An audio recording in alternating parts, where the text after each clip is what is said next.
Welcome to the Business Extra. I'm Mustafa Al-Rawi, the National's Assistant Editor-in-Chief. Today we're going to be talking about the UK. Given the political turmoil, with a new Prime Minister in situ, does that mean that economically policies can be put in place and that Rishi Sunak really can get things back on an even keel? In a moment, we'll be talking to Paul Carey, who's the National's Deputy Bureau Chief in London. But before we do that, if you like this show, please do subscribe. If you're on YouTube, ring that bell. Well, as I said, we're going to be talking about the UK. With us from London is the National's Deputy Bureau Chief, Paul Carey. Paul, thanks for being here. Hi, good to be here. It has been quite a month, shall we say. And while I hesitate to say that the situation has settled down, at least there is a new Prime Minister in Rishi Sunak. Although some of the old problems, such as inflation, high levels of inflation, and concerns about the economic picture in the UK haven't gone away. But at least, is it fair to say the political scene has settled down? I don't think stable is anything we would use to describe the British government at the moment for the past few months, even years. What there is signs of, though, is with the change yesterday, we might be starting to move towards that situation. Certainly in Rishi Sunak, we've got someone who's run the economy before, if not the country. And the early signs are that he's taking measures that the markets will like, that his own party will like, and hopefully that the country will like as well. We saw during the last 45, 50 days when Liz Truss and her government announced various economic and fiscal policies that spooked bond markets and saw a sell-off in UK gilts, government bonds. And there seemed to be a huge concern and a huge panic over that.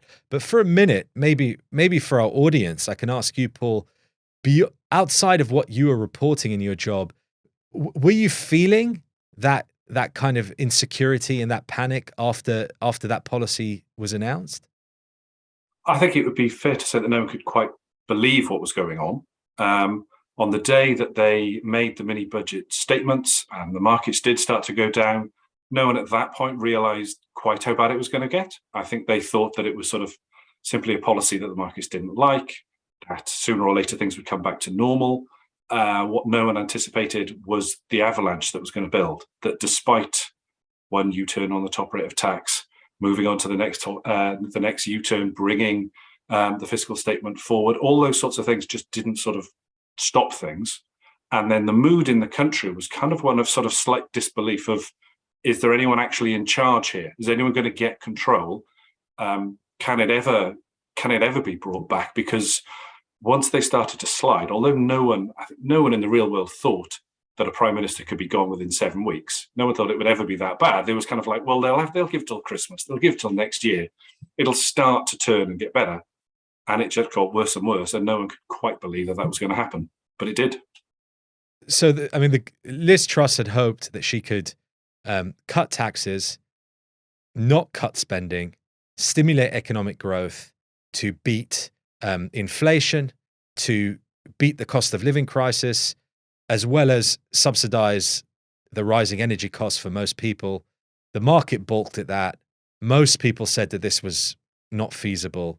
And so as a result, Liz Truss resigned, and now we have Rishi Sunak, who has come in after his Chancellor, Jeremy Hunt, kind of calmed things down a little bit, and the Bank of England calmed things down. But Rishi Sunak today has been saying, inflation is the number one issue. I have to deal with that. And he's also pushed back, revealing the financial picture. Is that right? Until next month?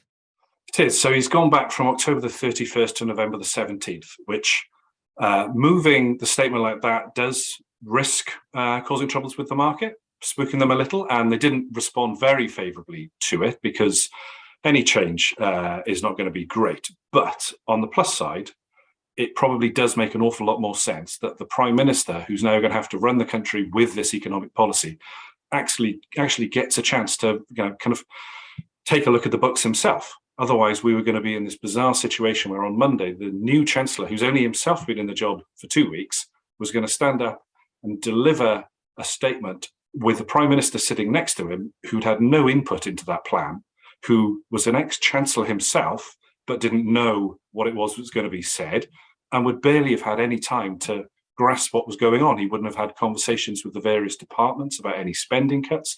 He wouldn't have had a say in how they were going to run the show, because the economy is the major thing for the British government right now. Whatever else they want to do, they have to sort the economy first. And it would have just been a ridiculous situation to have that Prime Minister sitting there without having had input. So this gives him a chance to get under the bonnet, take a look at what all the figures are, make sure that they make sense, make sure they're both on the same page, and hopefully from there things will calm out. I mean, very much, as you say, the narrative from Rishi Sunak has been about, doing things sensibly, doing the right things, fixing mistakes. And he was previously Chancellor during the pandemic and was famous for putting in place many policies that supported businesses and people during the COVID-19 health crisis. But now he's very much set it up as if there is an even bigger mountain to overcome now, and it's almost like an adventure story. Rishi Sunak and the dragon of inflation. Rishi Sunak and the bears of the UK economy. He's kind of made it very clear that this is no easy task that he has, which is actually quite different from even Liz Truss and Boris Johnson before him, who were trying to be quite positive about things. Do you sense that change in mood? He's used words like economic crisis, economic challenge. But what he's doing by setting it out like that, he's essentially setting the bar very, very low. So while Liz Truss and Boris were promising the world, particularly Liz Truss, she was offering tax cuts, she was going to spend, she was going to grow the economy, everything was going to be rosy. It was actually a ridiculously positive message that she was trying to send out that I think you were never going to achieve. What Rishi has gone for is, I'm the man for a crisis. I was the man during COVID who kept the economy on track. And now it's a case of, there's another crisis going along. I'll come in, I'm Britain's Mr. Fix-It, and I can get this done. But if you have that low bar, it's always an awful lot easier to achieve what you set out to. I mean, that is a lowering of expectations. You're right. If that is where the bar is, at least politically. But I mean, day to day for business owners, investors, for the average person, that doesn't, even if he achieves, stability, that doesn't solve the cost of living crisis that we mentioned, or it doesn't tackle, higher energy prices. And, right now we don't have a kind of crisis of jobs where it's a matter of creating more opportunities. People have jobs, but they're not getting paid enough. And so there's a big conflict brewing about whether people will get paid more or not.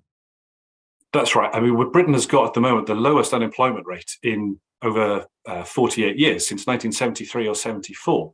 But those jobs aren't matching in real terms what's happening in the economy. People are getting less money in their pocket at the end of each month, and they're finding their energy bills are coming in, their mortgages are rising.